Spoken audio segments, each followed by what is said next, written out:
Halo sahabat Geoscience, bertemu lagi dengan saya. Pada video kali ini, saya akan membahas terkait dengan aspek keilmuan dan ilmu penunjang dalam keilmuan geografi.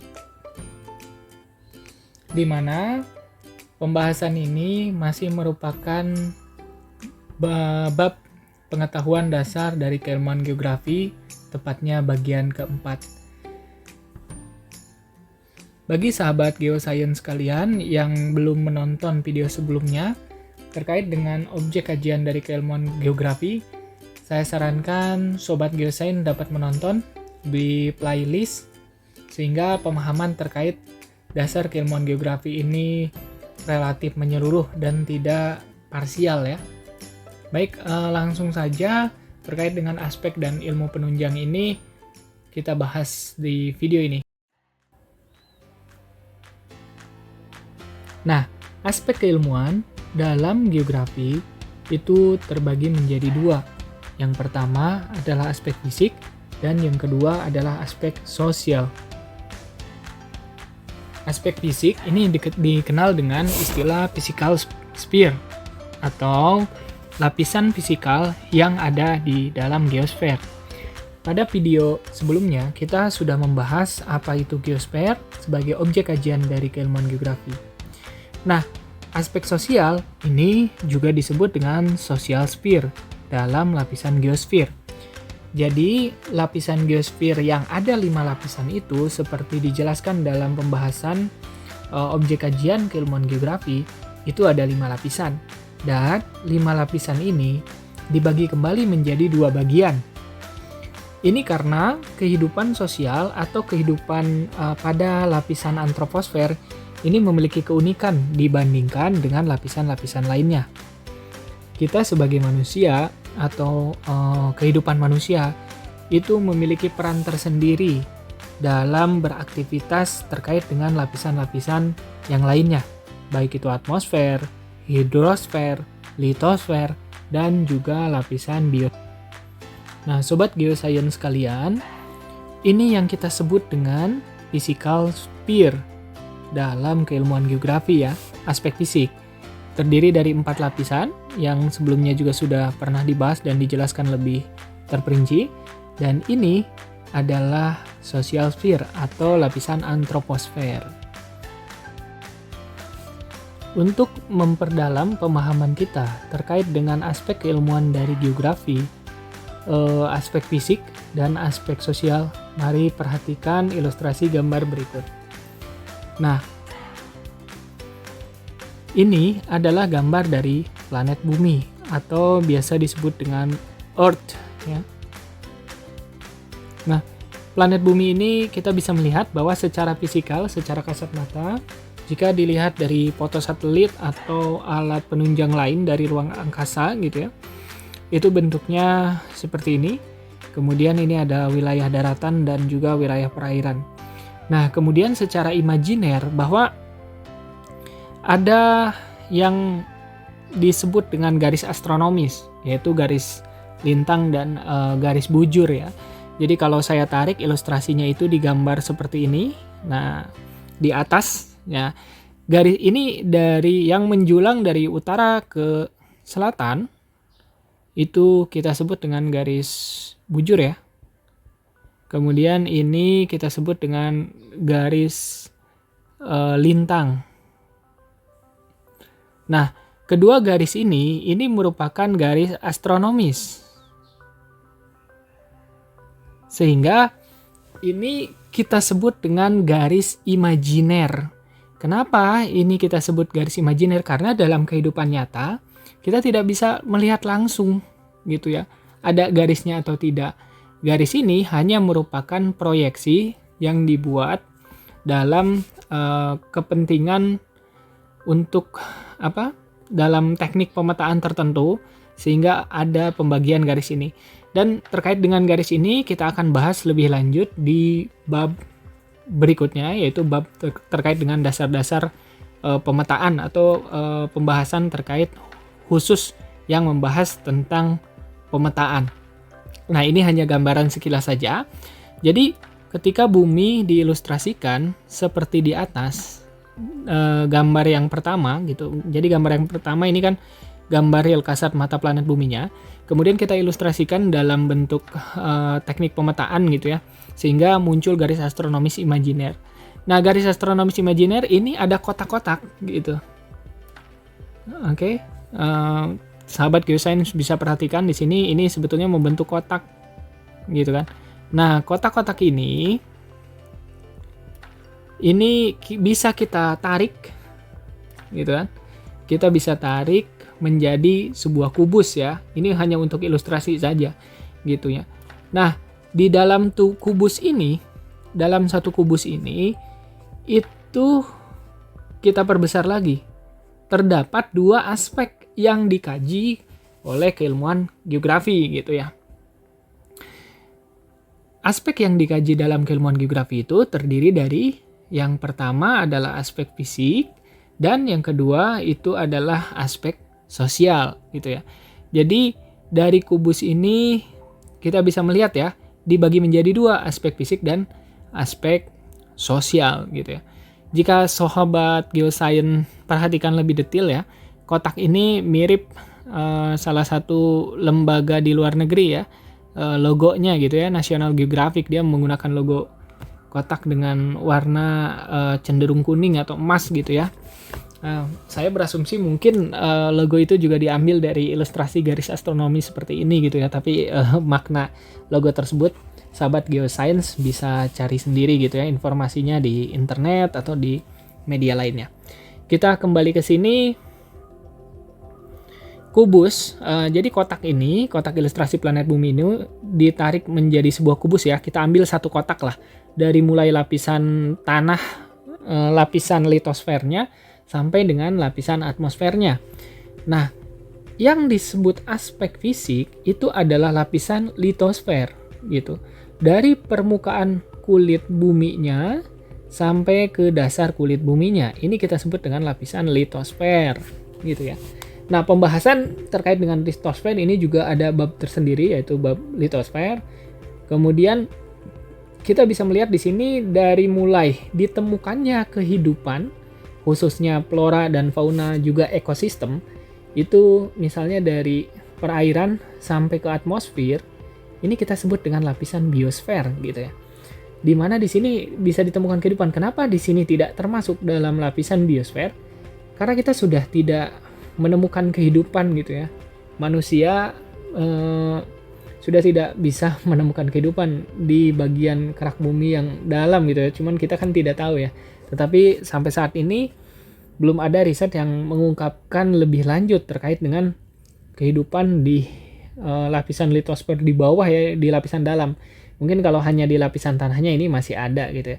Jadi biosfer ini dari lapisan tanahnya gitu ya. Jadi dari sini, dari lapisan air sampai ke lapisan atmosfer ini masih ada kehidupan gitu ya. Kalau di sini mungkin kehidupan burung-burung gitu ya. Cuma kalau di lapisan tanah bagian permukaan ini ada hewan-hewan seperti cacing atau tikus tanah, ini masih hidup. Kemudian juga pohon juga masih berkembang ya, bagian akarnya itu mengakar ke sini gitu.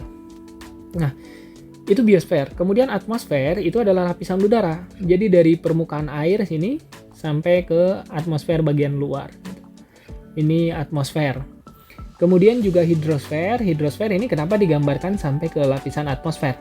Karena air itu selain dalam bentuk cair, dia juga ada dalam bentuk uap. Jadi air yang sudah mengalami pemanasan dan berubah dari cair ke gas, itu dia berada di atmosfer. Salah satu bentuk air dalam bentuk gas itu adalah awan ya, kondensasi.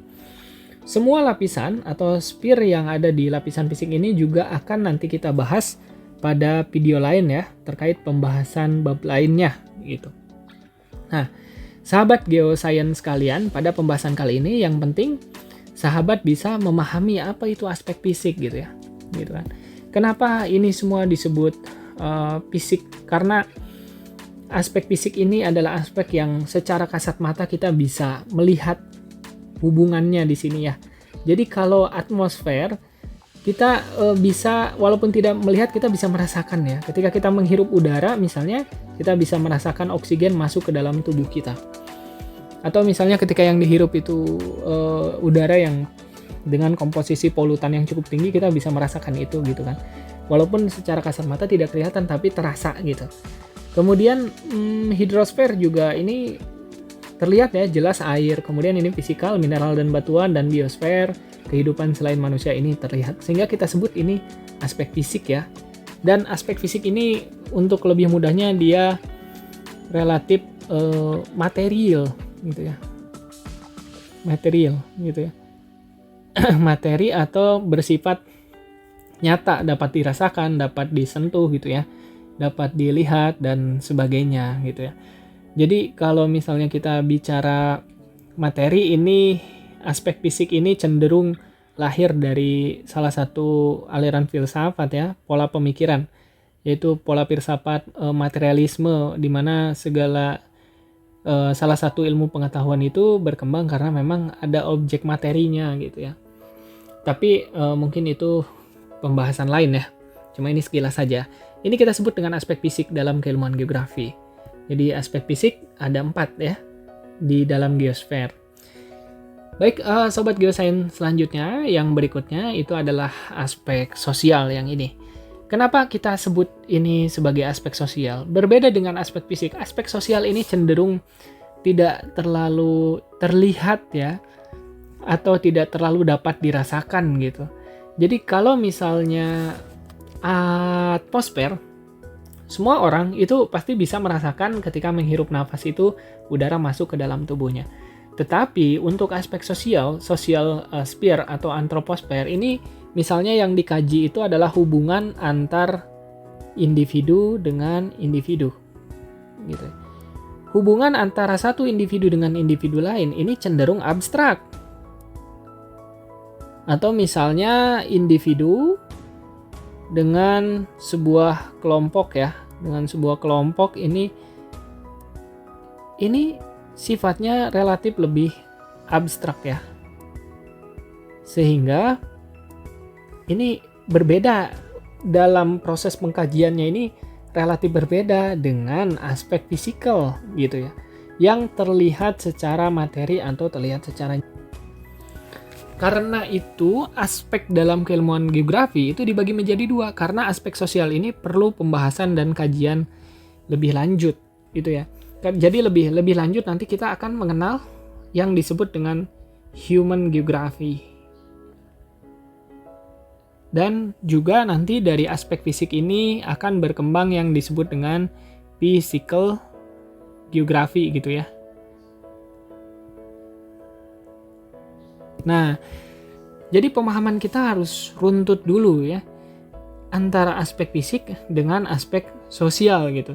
Jangan sampai kita memahami human geography atau memahami physical geography, tetapi kita tidak memahami asal-usul kenapa hal tersebut bisa berkembang gitu ya.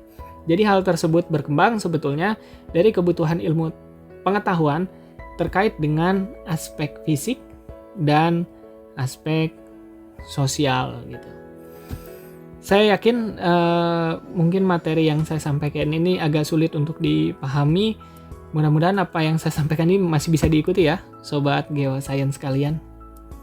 Oke, berikutnya untuk lebih memperdalam pemahaman kita terkait dengan aspek fisik dan aspek sosial, mari kita bahas satu-satu dari mulai litosfer, biosfer, atmosfer, hidrosfer, dan yang terakhir itu adalah antroposfer. Cuma yang akan saya tekankan di sini di dalam slide yang ditampilkan ini, bahwa aspek dalam keilmuan geografi itu jelas ya, terbagi 2, aspek fisik dan aspek sosial.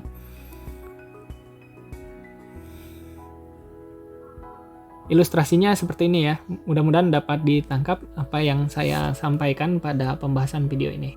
Karena nanti ke depannya atau pada pembahasan berikutnya kita akan mengenal yang disebut dengan mazhab keilmuan geografi. Ada physis determinis dan physis possibilis, di mana kondisi fisik mempengaruhi kehidupan manusia atau sebaliknya, aktivitas manusia yang bisa diintervensi kondisi fisiknya gitu. Ini untuk bisa ke sana kita lebih dulu itu harus memahami bab terkait dengan aspek ini gitu ya. Kedua aspek ini harus betul-betul dipahami. Baik, untuk memahami lebih lanjut, saya lanjutkan ke slide berikutnya. Yang pertama, aspek fisik dalam keilmuan geografi itu adalah atmosfer atau lapisan udara ya. Lapisan udara ini dalam pengkajiannya itu kita juga memerlukan yang disebut dengan keilmuan penunjang gitu ya. Tetapi pendekatan antara keilmuan geografi secara spasial gitu ya dengan keilmuan yang lain yang menjadi ilmu penunjang itu relatif berbeda. Dalam mempelajari atmosfer, kadangkala kita juga mempelajari secara teknis gitu. Itu tergantung kebutuhan. Misalnya ketika kita bicara terkait cuaca, biasanya kita juga menggunakan atau mempelajari keilmuan penunjang terkait dengan cuaca. Yaitu di sini bisa sobat geoscience lihat ya, ada beberapa ilmu penunjang. Sebetulnya keilmuan penunjang terkait dengan atmosfer ini relatif banyak, tapi ini saya ambil beberapa contoh. Misalnya meteorologi terkait dengan cuaca, klimatologi itu adalah iklim, astronomi itu adalah benda langit yang ada di luar bumi atau luar angkasa ya. Kemudian ada kosmografi gitu ya. Kosmografi ini adalah fenomena benda langit yang ada di luar bumi gitu. Tetapi lebih kepada mengkaji fenomenanya. Kalau astronomi lebih kepada fisikalnya gitu ya. Mirip-mirip dengan ilmu fisika. Nah, sobat geoscience kalian, yang perlu saya tekankan di sini terkait dengan ilmu penunjang bahwa jangan sampai kita tersesat dengan cabang keilmuan lain ya, dengan keilmuan penunjang lain gitu ya. Jadi misalnya kita fokus mempelajari, mengkaji terkait dengan cuaca, kita sampai lupa dengan pendekatan atau pengkajian dari keilmuan geografi itu sendiri ya, yang bahwa ketika kita bicara masalah cuaca, kita juga bicara masalah sphere-sphere yang lainnya gitu ya, atau lapisan-lapisan yang lainnya yang ada di dalam geosfer gitu ya. Sehingga dalam keilmuan geografi ini karena dia menggunakan metode atau secara epistemologis filsafatnya itu lebih kepada geosfer atau keruangan, ini relatif luas dan menggunakan beberapa bantuan dari keilmuan penunjang gitu. Ini untuk atmosfer ya. Mungkin sobat geoscience kalian bisa menemukan ilmu penunjang lain yang juga mempelajari atmosfer. Cuma bedanya di sini, misalnya ketika kita bicara astronomi, maka yang dipelajari itu fokus terhadap benda langitnya. Misalnya jarak dari bumi ke matahari, atau misalnya berapa lama komet Halley itu terlihat dari permukaan bumi, atau misalnya berapa jarak atau waktu yang dibutuhkan sinar matahari sampai ke permukaan bumi. Tetapi untuk geografi, kondisi fenomena atmosfer tersebut, misalnya jarak dari bumi ke matahari itu yang dikajinya tidak hanya jaraknya saja. Misalnya kalau astronomi dia mengkaji jaraknya saja. Tapi kalau geografi ini turut mengkaji tentang bagaimana pengaruh dari cahaya matahari ini, pengaruh dari jarak ini gitu ya. Misalnya katakanlah jaraknya adalah X. Dengan jarak X tersebut, maka panas yang diterima oleh bumi itu adalah sekian derajat. Terutama di bumi bagian khatulistiwa ya.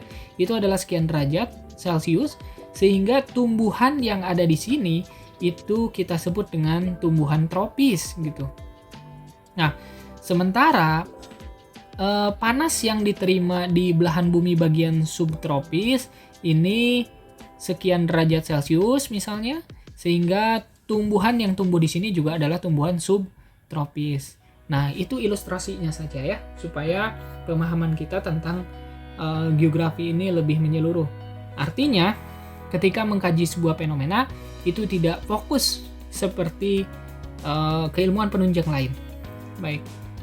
Contoh lain, misalnya ketika kita ingin mengkaji fenomena langit ya, misalnya kenampakan bintang, rasi bintang dalam kosmologi atau kosmografi, itu dijelaskan terkait dengan setiap bulan rasi bintang yang terlihat dari permukaan bumi itu rasinya apa saja gitu ya. Misalnya sekarang kita mengenal dengan 12 zodiak ya, karena per bulan itu kenampakan formasi bintangnya berbeda-beda. Nah, kalau kosmografi mungkin akan terfokus mengkaji kenampakan tersebut. Tapi kalau geografi itu akan fokus bagaimana pengaruh kenampakan tersebut terhadap kehidupan di permukaan bumi. Gitu ya. Misalnya kehidupan nelayan yang menggunakan bintang-bintang sebagai petunjuk arah ketika dia melaut, gitu. Atau misalnya untuk petani sebagai petunjuk kapan musim tanam, kapan musim panen, dan juga kapan harus melakukan aktivitas pertanian lainnya. Seperti itu, Sobat Geosains sekalian.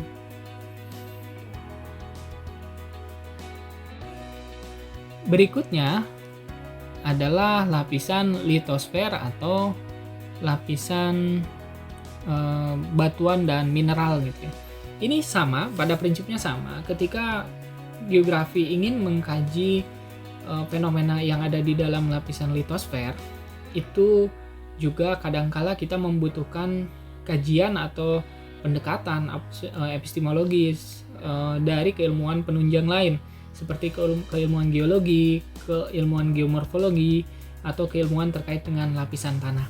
Namun sekali lagi saya tekankan, ketika geografi mengkaji fenomena yang ada di dalam litosfer, itu tidak terfokus seperti geologi misalnya yang ini ya tadi. Geologi misalnya fokus terhadap struktur dari misalnya emas ya, mineral emas gitu ya, besi, Fe atau perak gitu ya. Nah, geologi fokus mengkaji ini, bagaimana emas itu terbentuk, adanya di mana saja, bagaimana cara mencari emas dan sebagainya. Tapi geografi ketika bicara masalah batuan dan mineral, ini juga dia bicara bagaimana dampaknya terhadap antroposfer, kehidupan manusia khususnya, kemudian bagaimana dampaknya terhadap biosfer, bagaimana dampaknya terhadap atmosfer, hidrosfer, dan lain sebagainya. Jadi kajiannya itu secara spasial atau terintegrasi, tidak fokus mengkaji itu saja gitu. Ini beberapa keilmuan penunjang dalam mengkaji atau mempelajari lapisan litosfer. Kadangkala kita juga membutuhkan keilmuan ini.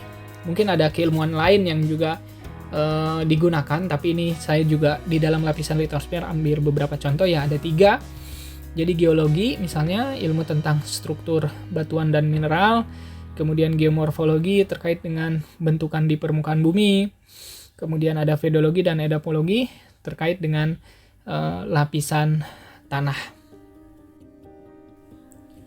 Berikutnya itu adalah lapisan hidrosfer atau lapisan air ya. Secara garis besar sebetulnya lapisan hidrosfer itu dibagi menjadi 2 ya. Garis besarnya ya. Itu adalah dengan keilmuan penunjangnya itu adalah hidrologi, yakni mempelajari air di permukaan daratan, dan yang kedua itu adalah oceanografi yang mempelajari terkait perairan yang ada di lautan. Nah, sama seperti yang sebelumnya saya jelaskan bahwa geografi dalam mengkaji lapisan hidrosfer itu juga tidak lepas dari lapisan-lapisan yang lainnya. Jadi kalau hidrologi bicara tentang air danau, kita tidak hanya fokus mengkaji air danau, tetapi kita juga fokus bagaimana pengaruh danau itu terhadap kehidupan manusia, terhadap kehidupan hewan dan tumbuhan, terhadap litosfer dan atmosfernya gitu. Seperti itu. Namun di dalam lapisan air atau hidrosfer ini secara lebih spesifik juga ini banyak sekali keilmuannya. Misalnya ada yang khusus mempelajari tentang perairan yang ada di danau gitu ya. Ini kalau tidak salah namanya adalah limnologi. Kemudian juga ada yang mempelajari lapisan es atau gletser di permukaan bumi. ada yang mempelajari sungai dan sebagainya. Sungai ini cukup banyak, tetapi secara garis besar saya kelompokkan menjadi dua: air di permukaan daratan bumi dan air di lautan. Dan oceanografi juga ini relatif banyak ya. Pembahasannya ada yang khusus mempelajari tentang aspek tertentu misalnya, atau aspek-aspek lain yang ada di dalam lautan.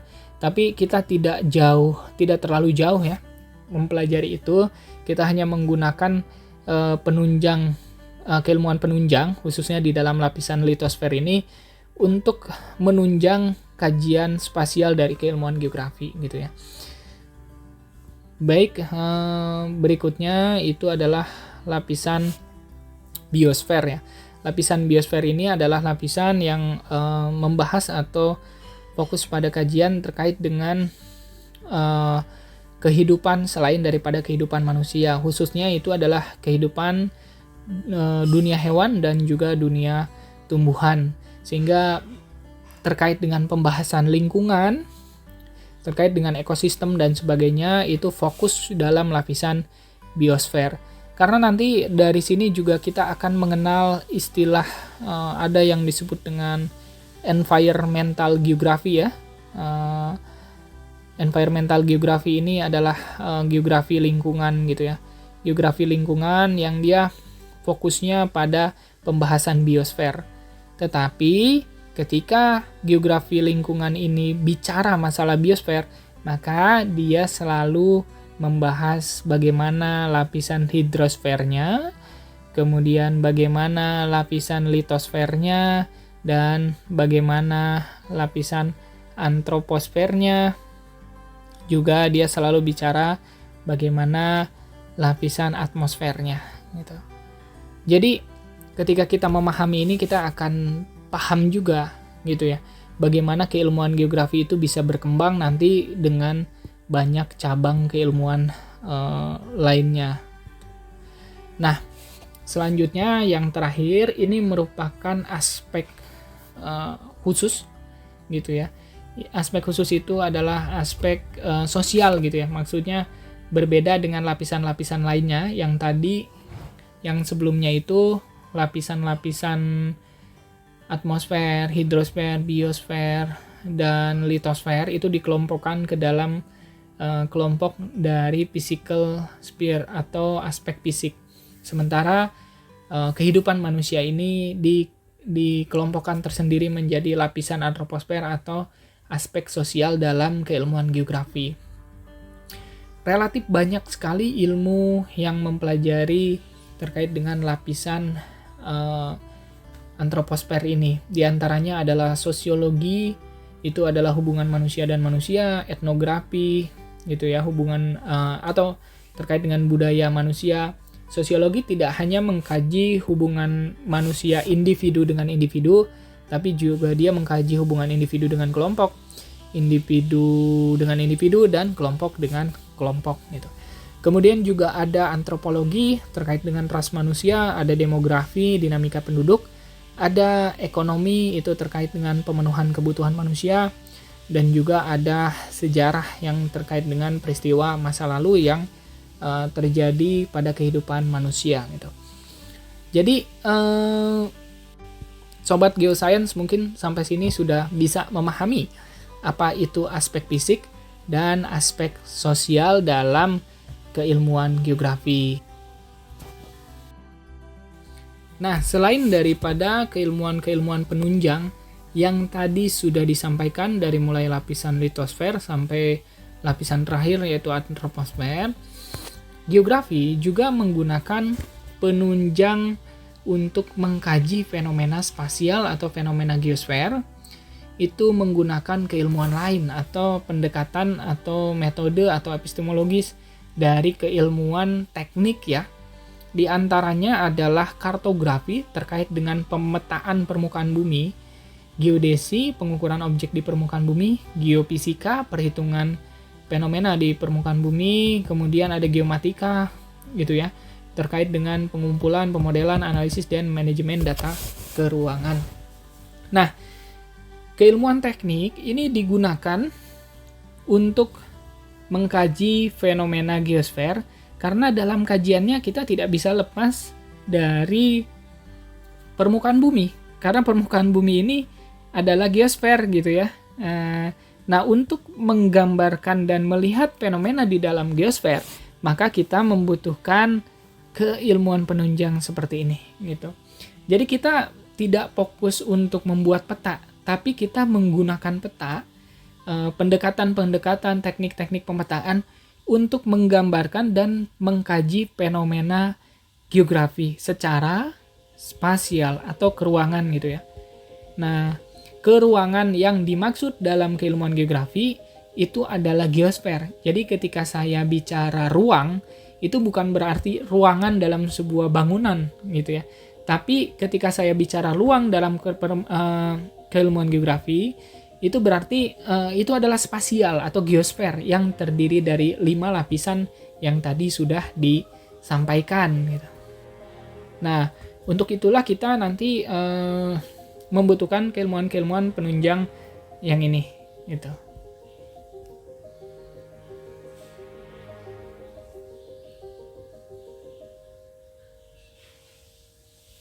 Nah, berikutnya untuk lebih memperdalam pemahaman kita terkait dengan kajian dan keilmuan penunjang, ini ada ilustrasi gambar yang saya ambil di internet. Jadi ketika kita mengkaji hidrosfer, maka kita membutuhkan keilmuan penunjang yang ini, gitu kan. Ketika kita mengkaji biosfer, kita juga membutuhkan keilmuan penunjang yang ini. Ketika kita mengkaji atmosfer, kita membutuhkan ilmu penunjang ini, gitu. Kemudian kita membutuhkan ilmu penunjang ini untuk mengkaji litosfer, gitu. Nah, seperti itu, sobat geoscience sekalian. Sampai sini mungkin apa yang saya sampaikan ini mudah-mudahan dapat diikuti ya. Baik, saya lanjutkan ke perkembangan keilmuan geografi di slide berikutnya. Jadi apa hubungannya sih aspek fisik dan aspek sosial terhadap perkembangan keilmuan geografi?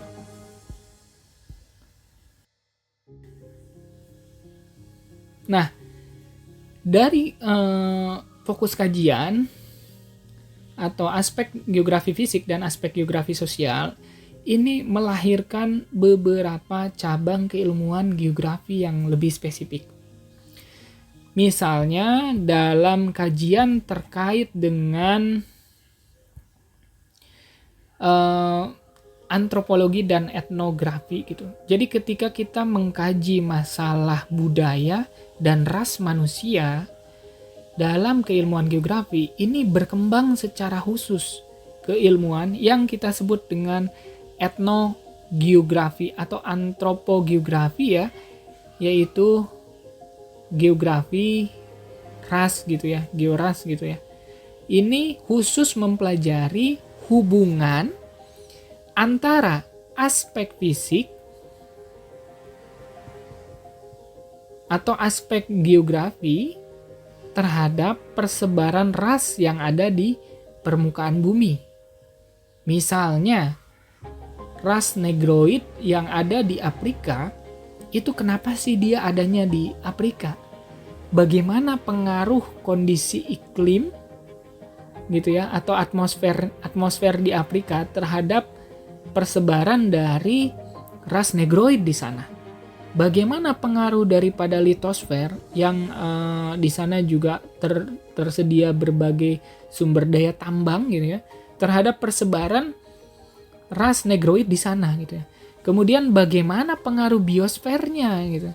Sehingga nanti kita bisa melihat makanan pokok ras Negroid yang ada di Afrika atau juga bagaimana kondisi hidrologinya gitu ya, kondisi perairannya, kondisi lautannya gitu.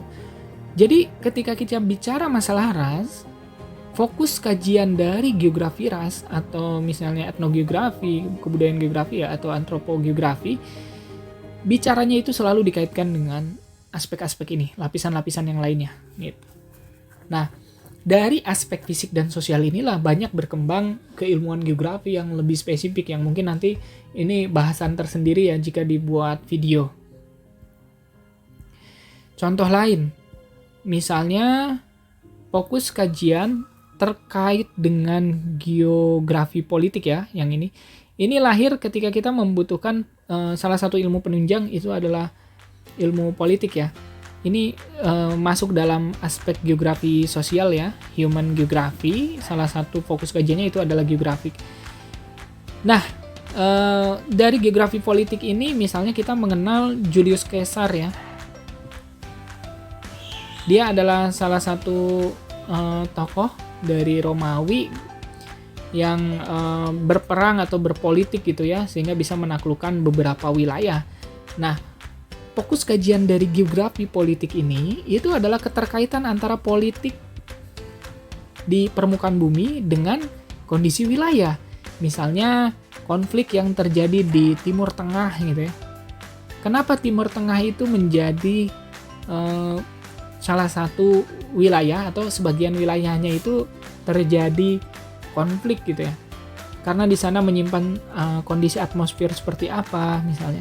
Kondisi litosfer seperti apa, kondisi biosfer seperti apa, dan kondisi antroposfernya gitu ya. Juga kondisi hidrosfernya seperti apa. Ini geografi politik gitu. Jadi bicara politik tapi terkait dengan aspek-aspek yang ada di dalam geosfer yang terdiri dari 5 lapisan seperti yang sebelum-sebelumnya sudah saya sampaikan. Jadi seperti itu. Ketika kita bicara masalah aspek fisik dan aspek sosial yang tadi sudah banyak disampaikan, ini kita akan mulai memahami berkembangnya keilmuan-keilmuan di dalam ilmu geografi gitu yang kajiannya itu lebih spesifik. Dan kajian yang lebih spesifik itu juga membutuhkan ilmu penunjang yang sebelumnya sudah saya sampaikan. Oke, itu saja yang bisa saya sampaikan terkait dengan aspek keilmuan dari ilmuwan geografi. Ini adalah beberapa referensi yang saya gunakan untuk membuat video pembahasan kali ini, Sobat Geosains kalian. Sekali lagi, jangan lupa untuk menonton video yang lain pada playlist pengetahuan dasar keilmuan geografi. Gitu. Kemudian silahkan tinggalkan komentar jika memang ada kekurangan dalam video pembahasan kali ini supaya saya bisa memperbaiki untuk pembahasan video-video berikutnya. Kemudian jangan lupa di like, share, and subscribe ya supaya tidak ketinggalan nih terkait dengan informasi atau video terbaru dari channel ini. Saya ucapkan terima kasih sudah menyaksikan video ini. Sampai bertemu pada video pembahasan berikutnya dimanapun Anda berada, Sobat Geosains kalian. Sampai jumpa, selamat beraktivitas, salam geografi.